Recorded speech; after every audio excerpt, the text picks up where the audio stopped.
Welcome everyone, आप सभी का स्वागत है हमारे यूट्यूब चैनल हिंदी शिक्षा संगम में। आज मैं आप लोगों को भूषण की राष्ट्रीय भावना के बारे में बताऊंगी। तो चलिए मित्रों, वीडियो की शुरुआत करते हैं। आप हमारे चैनल से जुड़ सकते हैं टेलीग्राम चैनल से, इसका लिंक यहाँ दिया गया है, जहाँ आपको नोट्स, PDF इत्यादि प्रोवाइड किए जाएंगे। भूषण की राष्ट्रीय भावना।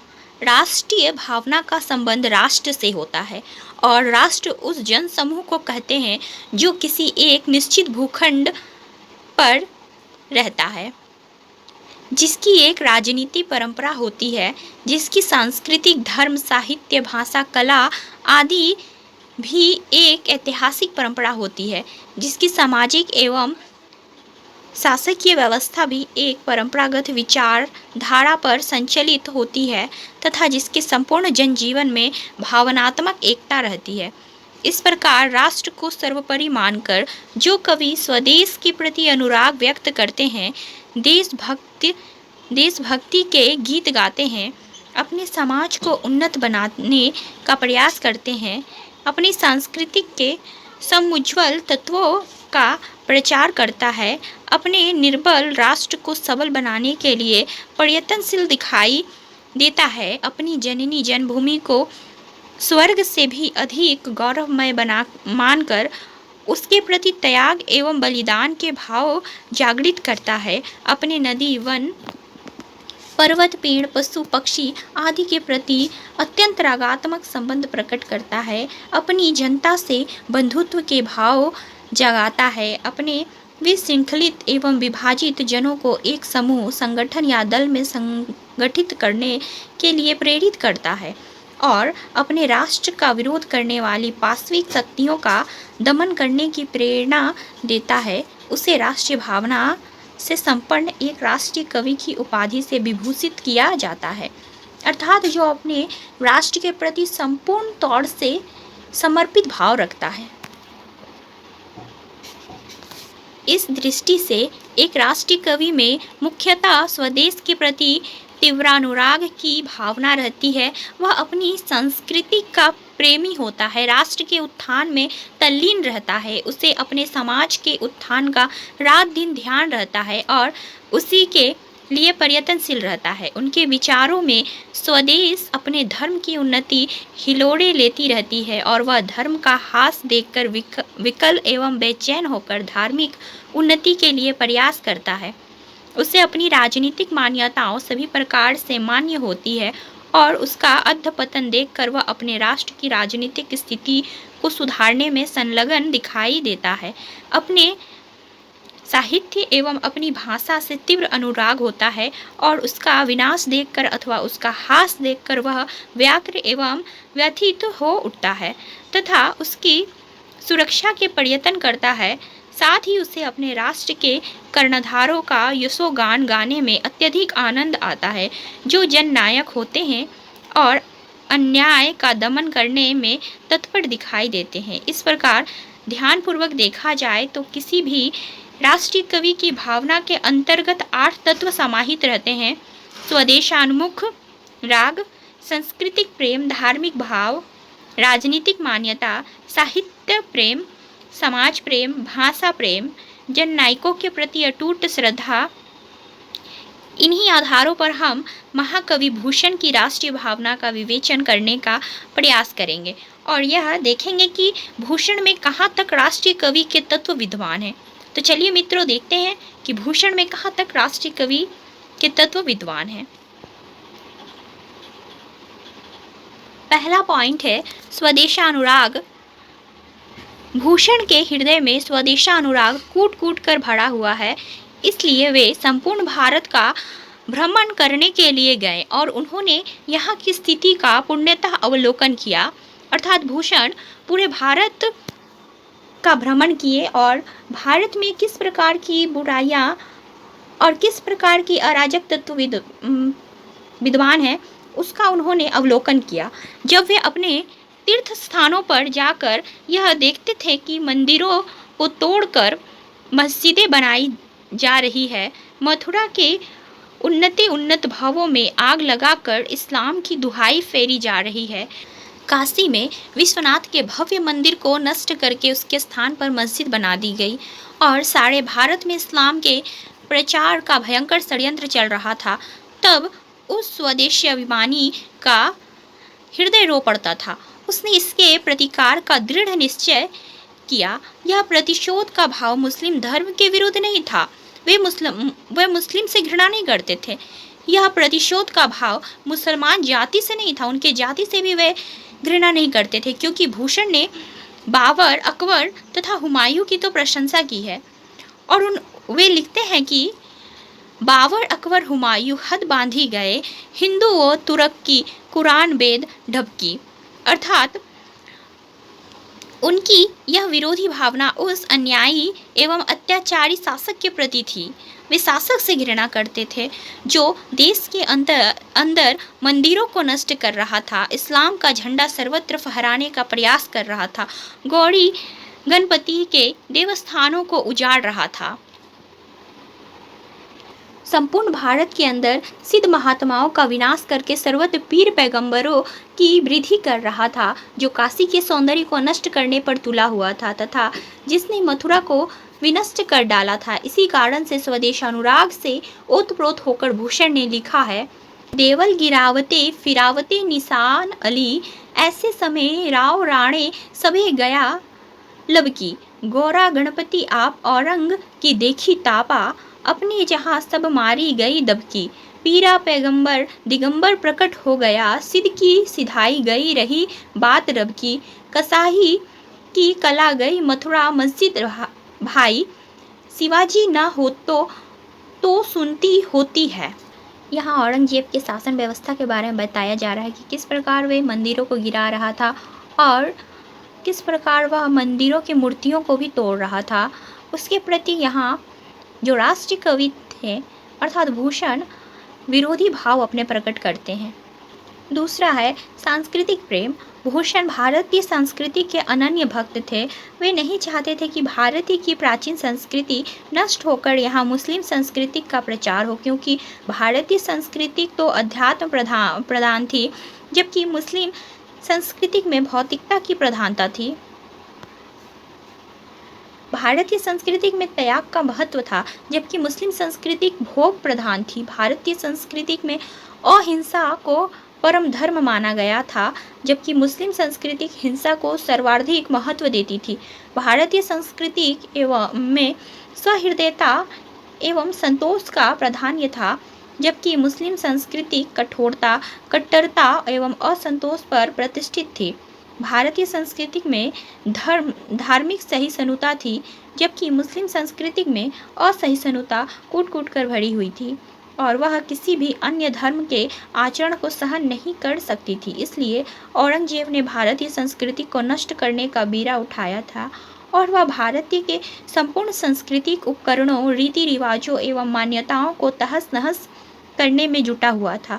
इसे देखकर भूषण का हृदय कर्राह उठा और वह इस घोर अन्याय के विरुद्ध आवाज बुलंद करने के लिए बाध्य हुआ।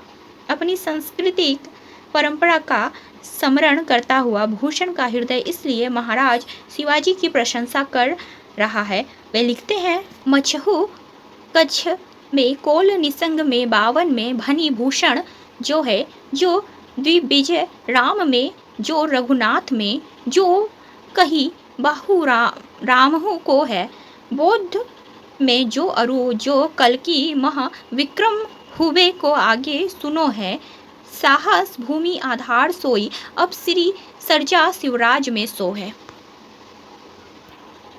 तीसरा पॉइंट है धार्मिक भाव। प्रत्येक राष्ट्रीय कवि में अपने राष्ट्र के धर्म पर आरूढ़ रहता है और जब वह यह देखता है कि उसके धर्म पर आघात हो रहा है, उसे नष्ट करने का प्रयास हो रहा है अथवा उसे परिवर्तित करने की चालें चली जा रही है, तब वह तिलमिला उठता है और उस धर्म विरोधियों के विरुद्ध ललकारता हुआ धर्म संरक्षण हेतु उपाय करता है।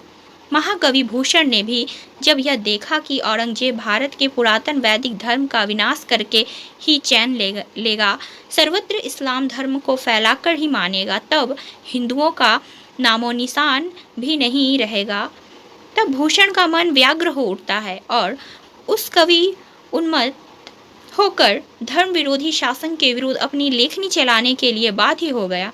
इसलिए भूषण ने उस तुकों एवं मुसलमानों की निंदा की है जो हिंदू धर्म के विनाश पर तुले हुए थे। उनके वेद पुराण आदि धार्मिक ग्रंथों को नष्ट कर रहे थे, हिंदुओं की चोटियां कटवा रहे थे, उनके जनेऊ तुड़वा रहे थे और उनमें आग लगा रहे थे तथा उनकी मालाएं तोड़ रहे थे।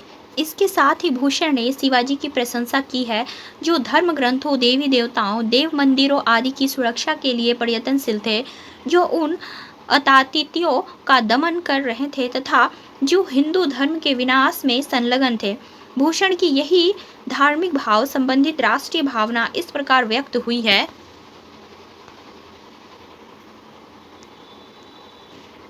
वे लिखते हैं, वेद राखे वेदित पुराण प्रसिद्ध राखे, राम नाम राखियो अति रसना सुधार में, हिंदू की चोटी रोटी राखी है सिपाहिन की, कांधे में जनेऊ राखियो माला राखी गए में, राजन की हदद राखी तेल बगल शिवराज, देव राखे देवल स्वधर्म राखियो घर में।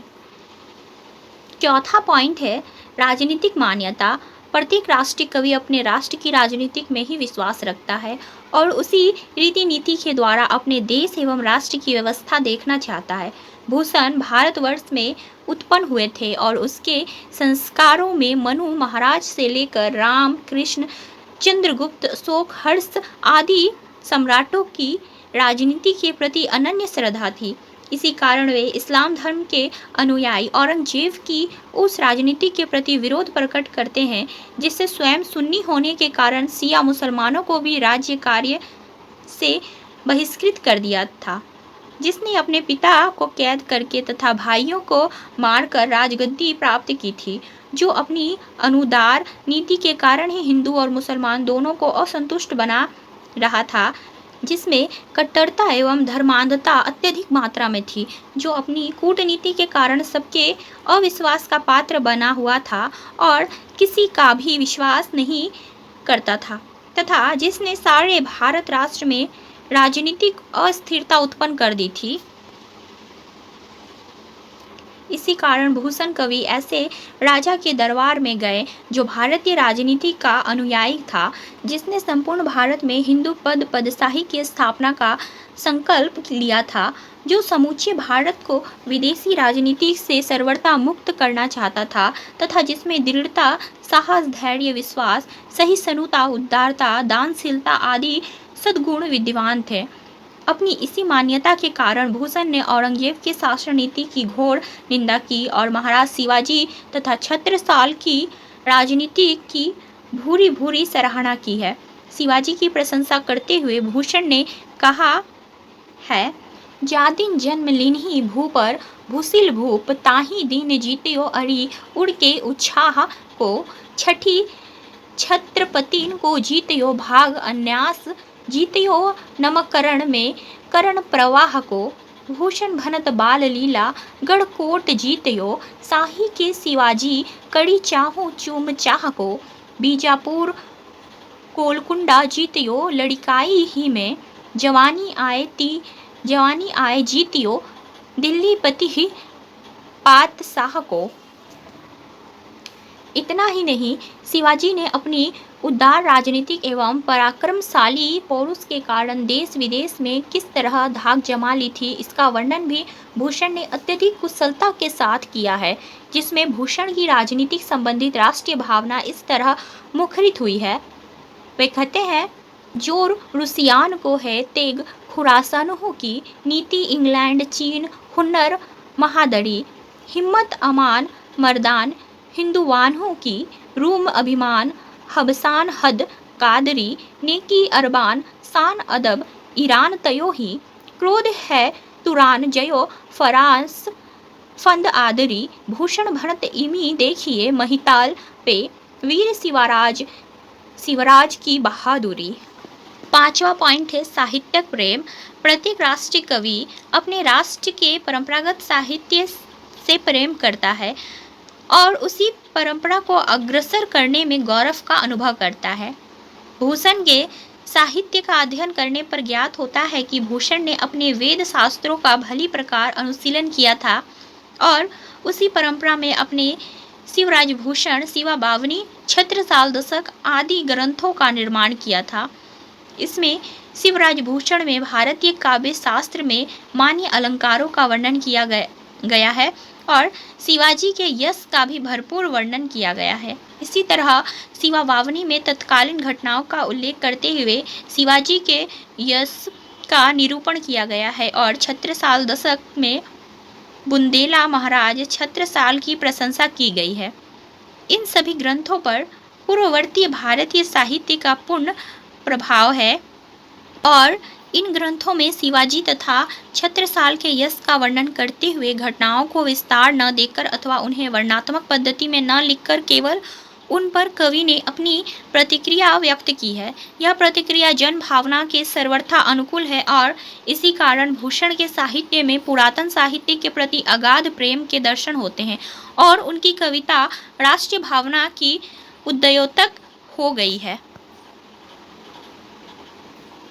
छठा पॉइंट है समाज प्रेम। भूषण की राष्ट्रीय भावना उसके समाज प्रेम से भी व्यक्त हुई है, क्योंकि जिस तरह प्रत्येक राष्ट्रीय कवि अपने समाज पर होने वाले अत्याचारों, अनाचारों एवं व्यभिचारों से तिलमिला उठता है, उसी तरह कवि भूषण औरंगजेब तथा अन्य मुसलमानों के द्वारा होने वाले सामाजिक अत्याचारों एवं व्यभिचारों से तिलमिला उठते थे और ऐसी अत्याचारी, अनाचारी एवं व्यभिचारी शासकों का समूह विनाश करना चाहते थे, जो समाज की मर्यादाओं को भंग कर रहे थे, रीति नीति को मिटा रहे थे, नैतिकता को समाप्त कर रहे थे तथा सामाजिक आदर्शों को बदलकर समाज में विलासिता, अकर्मण्यता, भौतिक लालसा, मिथ्या अहंकार, वासनाएं आदि जागृत कर रहे थे। सातवां पॉइंट है भाषा प्रेम। प्रत्येक राष्ट्रीय कवि अपनी मातृभाषा एवं राष्ट्रीय भाषा में अगाध प्रेम रखता है और उसी में अपनी समस्त रचनाएं प्रस्तुत करता है। भूषण कवि की भी यही विशेषता देखी जा सकती है कि वे वैसे तो महाराज शिवाजी के दरबारी कवि थे और शिवाजी महाराष्ट्र के रहने वाले थे, अतः उसके यहाँ मराठी भाषा का अत्यधिक प्रचार था, किंतु भूषण ने मराठी भाषा के प्रदेश में रहते हुए भी हिंदी में ही अपनी रचनाएं प्रस्तुत की और महाराज शिवाजी से पर्याप्त पुरस्कार प्राप्त किए। ऐसे ही बुंदेला सरदार छत्रसाल के दरबार में भी बुंदेली भाषा का जोड़ था, परंतु भूषण कवि ने अपनी उसी प्रचलित हिंदी भाषा में कविताएं की तथा बुंदेला सरदार से पर्याप्त सम्मान और प्रतिष्ठा प्राप्त किए। इससे सिद्ध है कि भूषण का अपनी देसी भाषा एवं राष्ट्रीय भाषा के प्रति रागात्मक संबंध था। उसी के माध्यम से वे उत्तर और दक्षिण के सभी निवासियों को रागात्मक एकता के सूत्र में बांधना चाहते थे और उसी के द्वारा राजनीतिक काम काज करने के लिए संपूर्ण भारत में भाषागत चेतना जागृत करने का प्रयास कर रहे थे। इसी कारण भूषण का भाषा प्रेम उसकी राष्ट्रीय भावना का उद्योतक है। आठवां है जन नायकों के प्रति अटूट श्रद्धा। किसी भी राष्ट्रकवि की कविता में प्राय उसकी राजाओं, महात्माओं, सिद्ध पुरुषों, श्रेष्ठ व्यक्तियों एवं वीरों का यशोगान गाया जाता है और उन्हीं के प्रति अगाध विश्वास एवं अटूट श्रद्धा व्यक्त की जाती है, जो जनता के संरक्षक होते हैं, जनजीवन को कल्याण की ओर अग्रसर करने वाले होते हैं, संपूर्ण जनता पर होने वाले अत्याचारों का दमन करते हैं तथा जो जननी अर्थात जन्मभूमि को स्वर्ग से भी अत्यधिक गरिमामयी जानकर उसके लिए अपने प्राणों की आहुति चढ़ा देते हैं। इस दृष्टि से देखा जाए तो भूषण ने जिस दो जननायकों शिवाजी एवं छत्रसाल का यशोगान किया, वे दोनों ही सदैव अन्याय के दमन में तत्पर रहे, धर्म की रक्षा की तथा धर्म के रक्षा के लिए निरंतर तलवार लेकर युद्ध क्षेत्र में उतरे,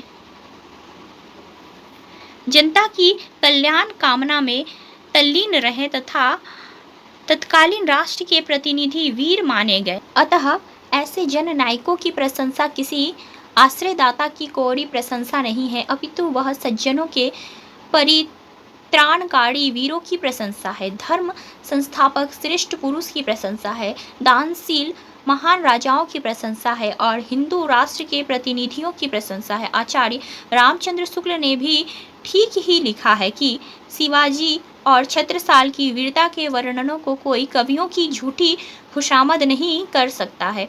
वे आश्रयदाताओं की प्रशंसा की प्रथा के अनुसार मात्र नहीं है। इन दो वीरों का जिस उत्साह के साथ हमारी हिंदू जनता स्मरण करती है, उसी की व्यंजना भूषण ने की है। अतः यह स्पष्ट है कि भूषण ने जिन जननायकों का यशोगान किया है वे राष्ट्र के कर्णधार थे और उसके प्रति वर्णित भावों में कवि की राष्ट्रीय भावना ही सर्वत्र उमड़ रही थी। सारांश के तौर पर हम यह कह सकते हैं कि भूषण की राष्ट्रीय भावना में तत्कालीन सामाजिक, राजनीतिक, धार्मिक, सांस्कृतिक एवं साहित्यिक चेतना विद्यमान है।